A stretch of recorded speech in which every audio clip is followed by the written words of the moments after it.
Well, hello, Erica. Hey Jeff, how are you?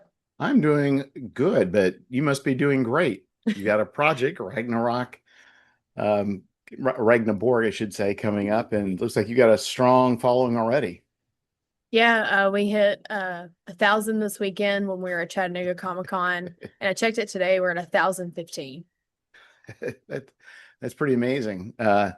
It goes to show the not only the strength of the band, but brand, but also I say brand, but with the Borgs, but with your marketing and with what you're, I guess, what you're aiming towards as far as your with your art style and direction. So Ragnaborg, what is Ragnaborg? So it's compatible with Mork Borg and Pirate Borg. You play as Vikings during the days of Ragnarok. So the sun and moon have been consumed. It is nothing but snow and ice. Jormungandr is churning, the waves. Fenrir has been released, and he's slashing portals into Broken Midgard, which is basically a map of Western Europe. And since there is no sun, can't grow crops, so you have to deal with that, right? There's pieces of the sun that fall into Broken Midgard that cause mass devastation, but the seers believe they can activate the power of the sun, which causes issues with the vampires who now rule Italy because they were able to take over, but now the seers can do that. Well, that's their enemy, right? So and then the people in France are all about farming and agriculture and using beast of burdens. They figured out ways to tame beasts, but the one they cannot tame is a Tarrasque. And so every country has a monster element to it. I wanted it to be a fantastical take on Midgard, not a grounded one. I'm not a historian. I'm not a professor in Norse mythology, but I'm inspired by it and other European mythologies. There's another game I dearly love to play. I did buy, but there's the was it Ragnar? There's a Ragnarok. Is it using a tiles? Using tiles. Oh, I forget the name. Age of Ragnarok or something like that. It's absolutely fantastic. It uses no dice. It uses tiles. But Okay. the problem is as wonderful as that setting is, as rich as that setting is, as amazing as the mechanics are, um, I'll probably never be able to bring it to the table because the complexity is more than what most people can bear. So Yeah. it feels like it's not the same thing they're doing, but you're offering something that's a very interesting style of play, kind of an apocalyptic Mhm. Norse theme, but with a rule set that's easily accessible and that you can bring it to the table with very little problems. Yeah, so with the naval combat, it's literally Pirate Borg system. So if you've ran Pirate Borg, you've played Pirate Borg, uh, you can just come straight into Broken Midgard in naval combat run the same. Of course, you have different classes, different monsters. But I wanted it to be an easy transition for people because there is a way to access the Dark Caribbean from Broken Midgard, and the pirates are coming in, and the Vikings are possibly going into the Dark Caribbean if you want to play it that way. Right. But I wanted there to be a way for you to access the Dark Caribbean, just as like a thank you to Fireborg for opening up third party, and Ash has its own lore and roll table. So Loki and his daughter Hel are hanging out and they create Ash, a sickness that isn't all undead. So when Fenrir's opening portals in Broken Midgard, the more portals to Helheim that are in your world affects the Ash market. And so a couple of games I've had, people have polar bears as pets, right? And the polar bears are snorting ash and just going crazy. And so it's kind of Was that cocaine? Was that cocaine bear or whatever? Cocaine bear. Yeah, so I've had that happen at a table, and like red squirrels snorting ash, and it's just all in good fun. And there's a new take on carousing as well. Theirs gives you a story of what you've done when you're blackout drunk. The Vikings loved nicknames. And so I thought, well, what if I tie that in? You black out, other people at table didn't. You roll on a table to generate a nickname, and they tell you how you earned said nickname while you were blackout drunk. That's fun. So just add a little bit of RP around the Mhm. table, good humored fun of at other people's expense, but everybody Yes. just laughs at the situation. So that's very good. So I guess how many pages is turning out to be, do you think? So I that's kind of the thing. As of right now, I have an idea. I'm thinking it will be like 110 to 120 pages, but I don't know. I don't have the funds to pay my artist Matt, who worked on Chainsaw and Wasteland Degenerates and Raptor Ruckus, to lay out the entire book. Ah, Art and layout's expensive, and yes, it so is. I'm going off of like just the text document and talking to other creators and be like, this is how many pages of text I have. How many pages do you think my book will be? And they've 110 to 120 could end up being more. But if I Right. promise 110, then I Well, won't I think ship the anything thing that's is, less. it is pretty difficult without knowing your art, and Mhm. so you're right. And depending on the layout, I think in generally that things can spread out a little bit more in Morkborg as Yeah. opposed to generally other RPGs. But no, it's not like you got a lot of different systems, a lot of rules, but you're also not burdening somebody with a 400-pound tome to parse through.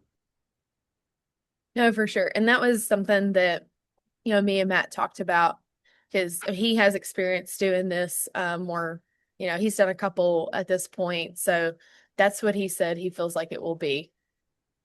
Yeah, no, at least as far as what your initial artwork and cover, I don't know if that's going to be the cover, if that's just the mock-up, but it looks fantastic.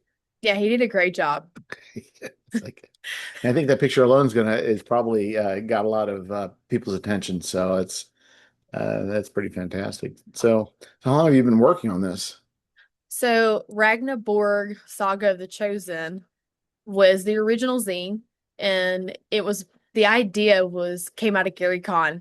We were at a bar. It's me, my friend Anthony, who owns Talon and Claw, and my friend Kurt Benettes. And we were just talking, and Anthony was like, "You know what I want to play? Thor drops his hammer during Ragnarok while he's fighting the world serpent. You go get it. Y'all write that. I'll pay for it. We'll manufacture it. We'll sell it at Gamehole." So Kurt and I just we put our heads down, start working on it. We play test it, and we had it. Thankfully, it shipped to our friend Travis's house, who lives in the area. And we were cutting open the box the night before Game Hall to sell it. Well, nice. Yeah, that's 'cause I think I've seen some art for your booth and such. So you're going to be, I guess you'll be all ready for Game Hole this year, which is coming up in a couple of weeks. Yeah, yeah. I wanted to do a smaller con and, have the booth like something local because I haven't had the opportunity to do that. And I saw Chattanooga Comic Con. I was like, well, that'll be a really good like learning experience. I've never ran my own booth. I've worked in other people's, but I've never been in charge of one and made sure I had everything. Yeah, that was hard because I've not done really. I used to do self photography, had booths then, but haven't done it for long time. I just went to North Texas with a friend, but I had my booth there. But you're right, you're especially if you're the only person, you're kind of stuck there for it's just like, for however long that is. Where with North Texas Con, the room that you're in, it stays open for I don't know, midnight or whatever. So you could be there from 8 till midnight if you wanted to, but you're right. It's just it understanding how things flow and understanding what you need, understanding your table layout and what works and what doesn't. Then it's better to do that on a smaller con than something larger where there's more at stake. And luckily I have like Troy, and I texted him pictures. I did a mock-up in my basement. And I was just like, Troy, can you give me feedback? What should I change? And he gave me a couple of things like, move that there, elevate your terrain, because it'll stand out more and things of that nature. So luckily I have some guidance along the way. And Eric, some people call him Crow, some people call him Lillard. He has all these nicknames, but he worked on Raptor Ruckus, and he helped me in the booth and helped me set it all up. And so that was great because he's worked booths before, so I had even more input. And I think we did really well. People seemed to be happy with like the terrain, and they complimented Matt's work with the art. And so I think we had a good weekend. Yeah, it sounds like it. So when are you going to go to so when is the Kickstarter going to launch officially, do you think? So it launches in October. Um, I'm hoping for early October before GameholeCon. So that way, if you see it at GameholeCon and you want to back it, you can. Here's the QR code. Yeah. Yeah. Yeah. That's actually a great idea. One other thing too, if nothing else, you could always have people sign up to be notified, even if you don't. But Yeah. it sounds like you probably have everything in place since you're not. 'Cause normally what I have a way that I do things, but I try to have certain things done to a certain point before I go to Kickstarter. But since you are truly doing it in the Kickstarter spirit, where you like I got this thing written, but I still have art and layout and maybe editing or maybe some playtest or whatever. But you're saying I've got the majority of the major work done. You know, you can start that really at any time then. So Yeah, I mean the editing by the time we go live, it'll be the main book will be edited and two adventures will be edited as well. Everything is written and besides the solo rules, I'm still working on those. That was something that we added later and I wasn't expecting, but it seems like that's been something people are demanding more and more of. And so I wanted to offer that to people as well because I play solo. I started, I think, what a lot of people did during COVID. And I found that like DCC is my favorite thing to play solo because all the tables, it makes it easy to do. yeah, yeah. Well, actually, I had somebody. I was on a podcast recently, and they were talking about kind of stuff I've done about putting out a solo game. I'm like, well, that's a different thing entirely. It's a different way of thinking. It's nothing I've ever done. So and I think also since I've never played one, that's the other thing as well. But I think there's also not just solo games, but people also have come up with various rule sets to use to play solo games with your regular RPGs. So was it Ironsworn? Is that one of them? I've never played that one. I've used like Call of Cthulhu's. They have ones in their starter box, I believe, like solo adventures you can play through and solo dark with the Oracle system and Blood Borg. It's called, I think their zine is called Loser. And it's like, oh, you're a loser. You have to play by yourself. You don't have friends, kind of thing. A little just like tongue in cheek. You play as Yeah. gutter punk vampires. And then I've tried Ronin's, I can't remember the name of their solo mode. I played it a couple of times, but I just found DCC to be the one that I used regularly besides Groton, which is by Tommy, who did Goblin Borg and Obscure. And it's just like a dungeon builder. Like you don't have, you could play it solo, or you can play it with friends, but you just like roll on the tables to see, is it a hallway? Is it a boss room? Is it an NPC room? And it generates you a dungeon to go through. And I really liked that aspect of it. Yeah, I mean, before what we just had was with D&D back in the day, it was just roll random tables, and it was like, "There's a room. Okay, what's in there? It's kobolds. Okay, how many kobolds? Okay, you kill them. Okay, what's the treasure?" Yeah. It sounds like things are a little bit more robust today and more options to make that experience more than just something that just turns into just it's really just nonsense, but it's fun when you're 12 years old. Yeah. It's like so so you didn't start playing doing RPGs until COVID? Solo Oh, RPGs. solo, okay. I started during fourth edition. My friend's husband was listening to me talk about video games because I love video games.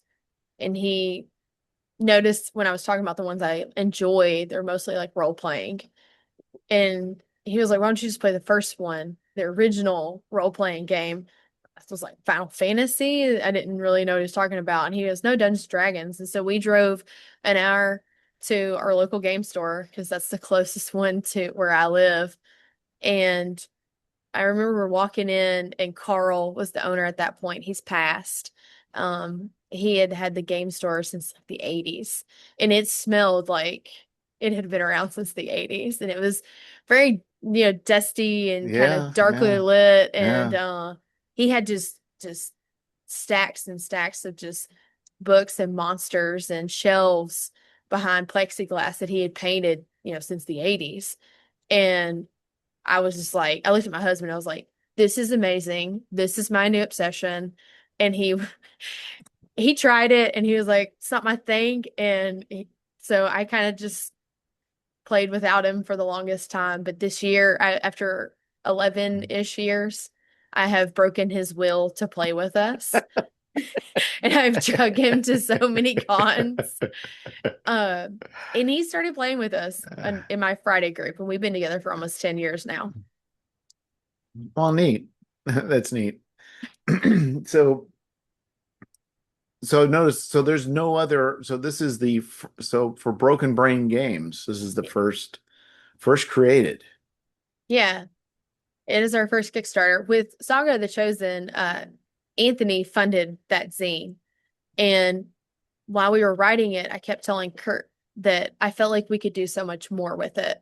Um, and at that point, that wasn't Anthony's vision. It was like, it was a one and done kind of thing.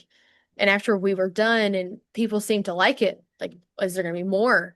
I told Anthony, I said, I want to do more. If you don't want to, that's fine. And he owns a wood company and he goes to a lot of Ren fairs. And Kurt had some streaming success, and he has 5 kids and he has a lot on his plate. And I said, if y'all are okay with it, I'll move forward with RAGNABORG.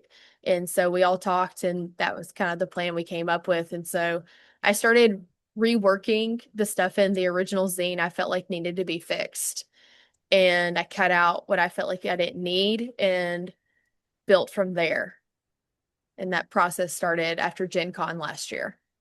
So, I mean, to put on a zine, it takes I mean, it's a mini book, but it's a book. I mean, everything is there, but Mhm. it's also, and I was also telling somebody that was interested in publishing and doing different things. I said you can just do things incrementally. But boy, you went from putting out a zine to now a book, so that's a pretty it's a pretty large leap. But you've got people that's got experience. Not like you guys aren't experienced, but that's that's a large undertaking. It is, yeah. And I have, uh, let's see, the Solstice Collection, which has 2 adventures in it, the Gauntlet of the Gods, which is an adventure zine, the Solo zine, and Bones of Fate, which is if you back in the first 48 hours, you get the PDF for free, and it's a trifold. So there's other stuff as well, like physical add-ons you can do. So it's several adventures that Bones of Fate is something I've been running at cons. It's been a con game that I've just been running 2 hours just to get people to try the game, you know, play tests and that nature. And I really enjoy it. It's a lot of fun. No, that's a good idea. And especially getting the adventures and getting people playing it and getting things going. That's something that I've not, of course, everybody has a certain amount of time, but that's something I've not done. But that would definitely is something I need to do in the future. Yeah, and it's fun. You kind of you know, like we were talking about Ash, right? So that table inspired they don't know this. Um, but that table with them doing like the Ash Bear, it was like Cocaine Bear, and they had, and became like a joke. And now when I see them, they're like, oh, Cocaine Bear, Ash Bear. So I told my artist, I said, the bear has to be present on the Ash page. So they influence what's in the book. Yeah, and then I think that's the other thing too. It's like I think for most of us, like we can conceive of a thing and that maybe the thing is good, but it really takes interaction with other people Mhm. because you're kind of in a vacuum and you're very limited, right? But then all of a sudden, people can bring out the nuances that you don't think about or a situation you don't think about. And wouldn't it be cool? And it's like, and I think it's again another good reason to play test is not just, does a game break, but it Mhm. kind of helps provide, I guess, inspiration for you as the players are inspired by the game. Yeah.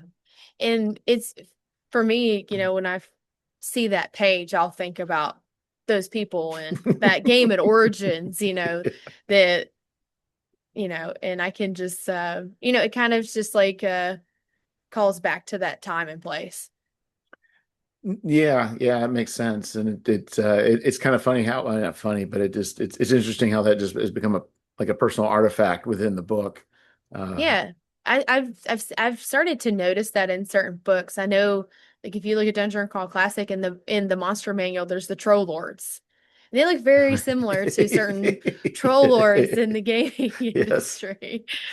And and so I know I have a friend that he puts his dad in every single thing that he makes. And so well, that's sweet.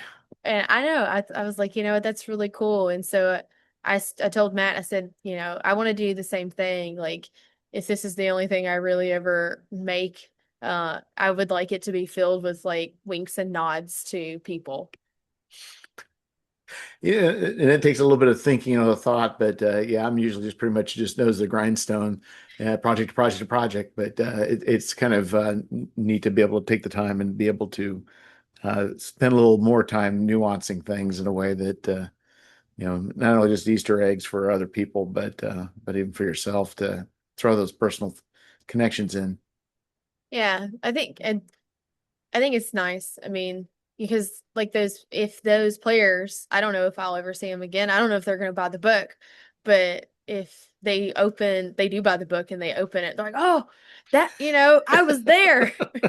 So, you know, so I think that kind of makes it fun. So you probably already said, so when did you start? So you know you did the zine, but when did you start writing the book? When did that start taking place? So I started working on it after Gen Con last year. It's pretty good. Yeah. It's I just kind of just put my head down and was just like, this is what I'm gonna do. And uh, you know, I just try to make sure it was my top priority as much as it could be. Well, I think the thing is, and I imagine you will attest to this. There's if you're consistent, it's Mhm. these things are not insurmountable, right? Writing a book's not, it's like person may think, oh, I can't write a 140-page book, but can you write, 5 pages? Well, yeah, I can write five Yeah. pages. Like, okay, can you write 10 pages? Yeah, I can write 10 pages. I mean, Yeah. it's just you can't do it all at once. So it's just No, no, it was like, okay, today I'm making this table. You know, it's just like, what is, ash? Let's figure out how ash works in my world, you know, and just focus on that. And a lot of the time that I tried to spend reading instead of reading books that I like a lot of horror books, fantasy books. And for the longest time, it became I'm reading books about Norse sagas, runes, how do runes work, divination, binding runes, and trying to understand how runes are very important. And I wanted them to be very important in Ragnarok. And I wanted them to be uh, respectful of people of that faith and who use them to this day. yeah, and I think there's a good point there, and that's where it can get tricky, right? Because you're dealing with e- even though this is history for the most part, it's still real history. Yeah. And some of it's, not only the people, but it's kind of also complicated, right? The Vikings and who they were, the people of the Norse, the but right, to go about making sure that you treat it, and I mean, we all just want to have fun, but in the end, you also Yeah. don't want to just treat everything superficially because that's really not right either. Yeah. And that's something that, as a person of faith, right, I wouldn't want someone to be disrespectful to my faith. Right. And I've had several people sit at my table who are pagans, who, they are a person that practices the faith. And I asked them, I was like, do you feel like this is disrespectful in any way? Did you feel like it is? I didn't want there to be stat blocks where you're killing Odin. It's not your place. You're a human. You're trying to survive. You're not James Ward. Yeah, and that was there's a it's almost like The Road is what I wanted it to feel like. Have you ever read that book or seen that movie? We watched the movie. It's a great book. It's a very fast read. I highly recommend it. But this sense of just like you're scavenging, almost like, you know, there's paragraphs in the road that's they don't even talk about. Like, it's not day to day. It's like they found a farmhouse and he found, you know, a can of peaches and, you know, this and that. So I wanted there to be like a survival element to Ragnarok where you have to have food because mutiny is a thing. You know, if the crew is not fed and they don't have meat, they're going to get upset, you know? Oh, so you have a crew. Yeah, so since it's compatible with uh you know Pirate Borg, if you know you have a long ship, you have to have a crew, you know, to power. I've never played, well, I played Pirate Borg, but it was at a convention and the Okay. scenario had nothing to do really with that. It was just Yeah. you're going to a tower and then you're attacking whatever's in the Yeah, tower.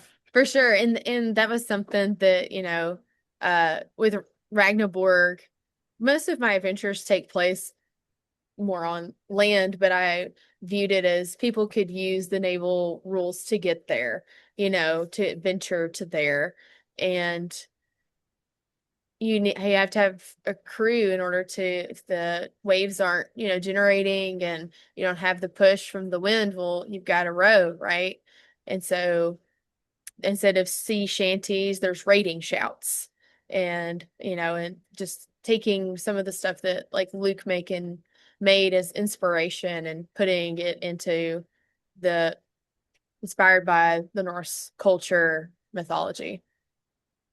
Yeah, it makes sense. And it's because like I don't know if you've ever played Blades in the Dark. Um, have you ever played that? I haven't had the chance. I own the book. Yeah, so it's but the crew is the is are the PCs. Okay. And you can have some NPCs, but I think and I know with like OSE and with older school games, the best way to survive is to have hirelings, Hmm. you know, but they're not but they're kind of they don't stay all I mean they don't stay long term, but so this is kind of like another take on that where it is a crew, Hmm. they are NPCs, but they're kind of you are they're kind of permanent, but they're also not necessarily something you rely on being permanent because if you do them wrong, like by the hirelings, you're gonna lose your crew if you're not. Yeah. I'm imagine getting wealth or food or whatever R&R, whatever they need. Things are gonna Yeah. degrade. Well, and that's the really cool thing about having that crew is, you know, Borgs in general, I guess you would say, are known to be uh punishing, but you know, but fair, I feel like because I didn't roll to hit you. You failed your agility roll. That's not on me, that's on you. Yeah. Now roll your damage. Oh, you're dead. Okay, cool. You have a long ship full of other people, roll up a new person. And so then it's just like one of these crew members that really doesn't have like a backstory and maybe a face and stuff just becomes your new character and you're right back into it. Yeah, it's kind of like with OSC. You have the hirelings. When the characters die, I guess now you're the hireling. Yeah, you just like slide it over and be like, this is my new character. It's also interesting too, you know, you've got some systems where the character creation's very, long and detailed and but then some are also very short, but it's a different expectation. I mean, you go into the game knowing that death is around the corner at any time. So then you treat it that way. Yes, very much so. I've been running Shadow Dark for my Tuesday night group um since March of this year, and a lot of them have never played Shadow Dark. One of them's never been in a campaign before. And so I told him, I said, if you want to come to table with three character sheets, like three people already pre-made, then that's fine. Expect to lose your characters in this. A lot of them came from a 5e background. And so this was their first time playing something where the DM tells you, you know, bring extra characters. You're going to need them. And they did. Oh, that's cool. Yeah, one of the most interesting experiences I had was one of Zach's games at a con where I think it was like five women. I think they were like, I don't know if they're realtors or something, but for like a group vacation, the company, they rented an Airbnb and they went to Gary Con or to Gamehole Con, and we're playing Octoon Cthulhu. They never played an RPG before. It was like It's interesting. no, but it was like kind of magical to see like Yeah. I can't go. I mean, you can only experience that once for yourself, right? Yeah. But then to see other people like who never had been adults do that and see them engage in a game. That's what threw me off was you wouldn't think people would pick that, but that was open. They didn't Yeah. know any different, but it's like, they weren't necessarily, I don't know, but it was interesting seeing and people absolutely enjoying it. And it was just kind of interesting to see bring new people to the table. And I find that just a very neat experience. And then I I've done that kind of a couple, I probably say maybe a handful, maybe two handfuls of times just at like my local game store, right? Where they have event days where it's DCC day. We did a free league day. Keep a Con is it's the Gamekeep in Hermitage. Shout out to Ron and Brandy.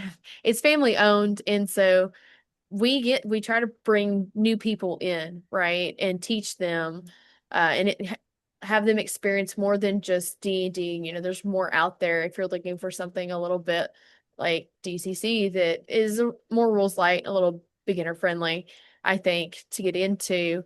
Or if you're really into Alien, you just want to play Alien. So I've seen that there, and I think that's cool. And it is fun to experience. One of the coolest things that I've ever experienced with a new person was when I was helping Anthony at Ren Fair last year. I went to Florida for him and was selling dice and his wood products. And you would get kids walk in and they would say, "Oh, I've been wanting to play D&D, but I don't have dice." And Anthony and Jim have a rule that if a kid wants dice, we give them, we have like these dice that are like $5 for mystery bags. And so I would get to give the kids maybe their first set of dice. Yeah. And just watching them like freak out and be so excited was really cool. And I had a girl that she was a teenager, and there was a D&D group at her school, and she wanted to play, but she didn't have dice. And her mom had told her she couldn't buy anything at Ren Fair. And she was like, "Man, I really want dice so I can, go play." And I just gave her a set of dice, and she started crying, and she hugged me. And I was just like, I mean, she was just so excited, and it was a really, really cool moment. It kind of just like touched me. Like, I mean, it was something so little, like these dice that are, a lot of people be like, "Oh, those are cheap dice. I have gemstone dice," but to her, it was a big deal. Yeah. Yeah. It's interesting that, the things we take for granted are just, very important to other people and we don't realize that. Yeah. Well, that's really neat. It is fun to see, those types of things happening and especially young people. I'm glad to see that so much has opened up, I think, over the last few years for younger people playing. I think so too. I've seen at Gary Con they have kid tables and people just running games for kids. Yeah, yeah. It's I'm trying to think, do they you said that was at Gary Con? I don't know if Yeah. they do the same thing at Game Hole or not. I haven't had the chance. I'd go to Gary Con as just like an attendee. I don't work, right? The other cons I try to work to try to help with offset cost. But Gary Con is like my me con. So I'm kind of out and about a little bit more. Gamehole Con, I've always been behind a booth or I'm running my game. So I'll keep an eye out though and see if there is something like that at Gamehole and let you know. Yeah, I think that's probably yeah, it's one thing too about volunteering and doing that kind of stuff. I never really thought about that, but that would be, if they don't have something like that, that would be, something really good. If people wanted to kind of get back to the community, that's an easy way of doing that. Oh yeah, I've in upstairs in the tables that are kind of like out in the walkway where you can Yep. just kind of claim one. I saw just like a table of kids playing, and I mean they were, just having a blast, rolling dice and laughing and getting up and being physically acting out like what their character's doing and just so animated with it. And it's just really cool to see because I had like my Ragnaborg stuff set up and I was like, oh, I might do like an hour and just see if anybody just wants to do a demo, and then I'll spend the rest of the day doing what I want to do. What I find interesting, because I ran a few games for the family, a father and a bunch of his kids, but I also find it interesting that even for young people who never really played before, that how pencil marks on a piece of paper, they're so invested in it, they don't want anything to happen to that character. And it's just paper and pencil marks, but yet, Yeah. like, no, I run away. Like, no, I don't Yeah. do that. No, it's like it's dangerous. Like it's interesting how we can put ourselves in the place of the character and then feel the risks that the player or the characters experience. But I think it's true for a lot of people. It's amazing how emotionally attached or how visceral that situation becomes. And that's one of my favorite things is I call them table tales, right? I think everybody does it. One time me and you were, remember that time we were doing this and we had to fight, the big bad, and we weren't expecting this to happen and it happened, whatever it is. But you get a bunch of people together. I know like my local game store, just like we're just recalling table tales to each other. We all kind of do that, and it's in this hobby, you know, whether you're at dinner or you're just hanging out, when you talk about game, people always end up telling a story about something their characters experience, but it always ends up being more they put it in context of their self. Like, remember that time we did this? We didn't do it, like, my character staked stride. I didn't stake stride, but I tell people I stake stride. I think this has become the new mythology, right? Like Yeah. people spun tales long ago, and probably a lot of the things that we hear are, you know, people made up these stories and they told them that spread, but there's something about that we find very, and it's part of who we are. And so I think in a lot of ways these have kind of filled that same niche. It may not always be morals behind them, but at least there's something that we find meaning in what we do with other people that carries us to doing it again and again. Yeah, maybe we are the bards of our time kind of thing, you know. Yeah, I mean the thing is, it just doesn't. It's more. We don't only get to. It doesn't spread across as well. But as far as, but yeah, it does seem like you know epic tales, right? There's a narrative that comes out of every game we play. Yeah. Oh, for sure. I had you think about campaigns and how they end differently, and every single one, I've never had two campaigns in almost on the same note. Like, I think about the ending of each one, and each one is drastically different than the next. Yeah, I mean, it is. You may have certain intents, but as a game master, but it's just like as a rule of there's the combination of humanity that can throw wrenches into and curves, and there's also the randomness of dice. So between the two, you never Yeah. know what's going to happen. Oh, for sure. Yeah. So were there any RPGs that you feel that you play? Because it sounds like you've had a pretty good experience with a number of systems that you brought into Ragnarok or Ragnaborg. Sorry. So I like the luck mechanic of DCC, and so I added a fate roll because I do like mechanically in Morkborg how they have omens, right? You can spin them to like reroll or your DR, reduce damage, things of that nature. In Ragnaborg, it's called Loki luck. I like those, and they regenerate each day, right? Like they do in Pirate Borg and Ragnaborg. But I wanted there to be an extra mechanic that if somebody's like, oh, almost like a fate, I call it a fate roll. It's a fate test. So if if the players are like, you know, could this item just be with us or something like that? Oh, make me a fate roll. So if you have 5 Loki luck, roll a D10 equal or lower, then yeah, the fates are on your side. And from Dungeon Crawl Classic, right? You have a luck score, you roll, as long as it equals or below, you succeed. So Call of Cthulhu, same thing. And so I wanted there to be, if the DM wanted to use something like that, they could, or they could just make it up and ignore the rule. It's just an option. I wanted to give there something else, a weight behind using your luck. Because it's like, well, if I spend all of it and I need to make a fate roll because my DM has been using it, then it causes a little bit more anxiety behind that. Adds more weight to spending them versus just blowing through them. Yeah, so I ran DCC really pretty much for the first time. Now it was for the first time this year, and we did Lankmar, Yeah. and the which what I found interesting about the luck is it's a limited resource, but also some things. So you can spend it, but it's also an attribute, Hmm. and so sometimes you have to make a luck check. Yeah. So if you spend it, it degrades it.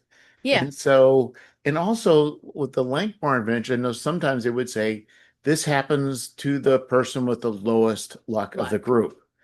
Monster attacks you. So I find that in general, it's more than is genius, and it wasn't more than just points. It's like there's a downside to spending it.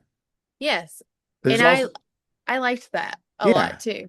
but people will just float through it though. But it's fun, especially if you've got a mage at the end who's like, I have to, we're gonna die. Yeah, for sure. It's I've never got to run or play in Lake Mar. I own it. I've just ran Weird Frontiers and DCC and like standard, I guess you would say. I would like to do Lake Mar and Mutant Crawl Classic. I have that one as well. But they inspired that, and also critical hit chart. And I know that that's like from Buku's games, like there's all kinds of them that have critical hit charts. And I noticed there wasn't one in Borg's, and I wanted there to be one because I like them. So I have Yay Violence. So if you get a natural 20 when you're attacking a monster, then everyone at the table yells Yay Violence. And it's a battle, it's like a war cry, it's camaraderie. People laugh and they smile. And you roll on the chart twice. I read you your options, and you pick the violence that you prefer. And then if you get a natural 1 in Ragnarok, your armor goes down a tier, just like it would in other Borgs. But the monster gets to roll on yay violence, and then they pick the, you know, violence that they prefer. And there's stuff in there that is tongue in cheek and nods to things that I enjoy. And there's a nod to like being the smallest and the youngest child, which I am. And you play Why Are You Hitting Yourself with the monster. So if the monster has like a bite attack, like it's a bear, you turn the bear's bite on itself and force the bear to bite itself, or you beat it with its own arm. So it's violent, but it's also kind of funny, which Mork Borg is a mixture of humor and violence. Well, and it's especially once you add Cocaine Bear, I think you set the tone that this isn't supposed to be something dreary. This isn't 10 candles or Yeah. everybody cries at the end. So Yeah. Yeah, for sure. I actually got to talk to the guy who inspired Yay Violence uh just a couple of months ago, and I explained to him that his show inspired it and what it was, because he runs D&D games and across the world. He does like cruises and tours and stuff, and he runs them with people who work at Ren fairs. He's a performer. His name is Garbanzo. He's a juggler.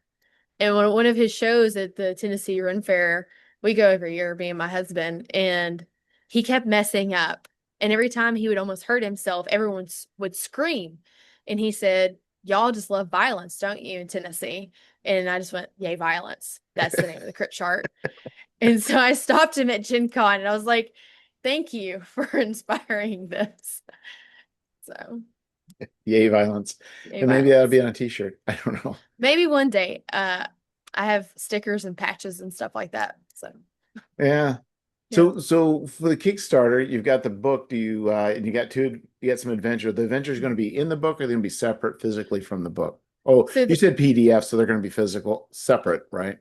so there will be like the Gauntlet of the Gods, the Solstice Collection, Bones of Fate, and then the solo rules are all separate zines that you can get to support the hardback. But there is an adventure in there.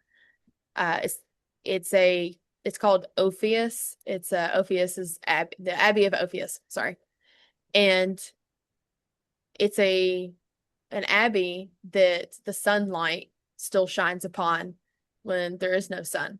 And so you see it moving around the beam of sunlight. And so you go out and try to figure out how do they have sunlight? And so, that's the perfect time to get in your ship and sail across, the dangerous waves that Jormungandr is churning. And, if you get there and maybe you deal with it, maybe you don't, maybe it moves away from you. It just depends on how you handle it. Hmm, that's very interesting. So you're going to, they're going to be, I guess, for physicals. So normally my Kickstarters up until recently, I just do the book and maybe some add-on books, but for the next one, I'm planning on doing some other items as well. But are there going to be maps, or are you planning any like figures or any minis or? No minis. Anthony with Talon and Claw is going to make a dice vault, and the design was specifically made for the RAGNABORG Kickstarter. We'll have those at GameholeCon for people to look at so they can see them in person. That'll be cool. That'll be Yeah. cool. So, yeah, so you'll be starting, you said in October will be the Kickstarter. Yes. And also, I believe that you're saying that you've got some, if those going to GameholeCon. Yeah. So on Friday at 5 o'clock, I will be on my first panel and moderating at the same time. It's in the Marriott. It says Military Ridge. It's me, Zach Goins, who works for Limithron Pirate Borg, Troy Sandlin, who works for Oh, uh yeah, yeah, Troy. a rough crew you're going to be with here. Yeah, I know. I A gotta motley crew. yeah. So and also Than Gibson, who made Dark Space. And we actually know each other because our paths have crossed at our local game store. And he's from the area, and we're gonna be talking about how to play test your game. Well, I might have to sit in on that. So Friday at 5 o'clock at the Marriott. 5 o'clock, and Zach's gonna record it and put it up somewhere on the internet. So if you can't make it, then you can still watch it Somewhere on the internet. somewhere. I don't know where. He said he would record it, and we'll figure out where we're gonna Maybe put he'll it. resurrect Geeks Can't or some form of, I don't know. probably not. But anyway. So is there anything else you want to talk about? I really think that's about it. That's all I've really got going on. Gamehole Con. And then if you're in the Middle Tennessee area, I'll be at Music City Multicon, which is in November. I'll be at Junction Con, which is Wow. November 1st. It's in Kentucky. So It's only be quite busy. So yeah. So I look forward to the Kickstarter and seeing the success, because it looks like with 1,000 backers or followers already, you're destined to you're destined for success. So great job. fingers crossed. And thank you so much for having me on. I appreciate it. Sure. Hey, you take care. I'll have to have you on again sometime. Thank you so much.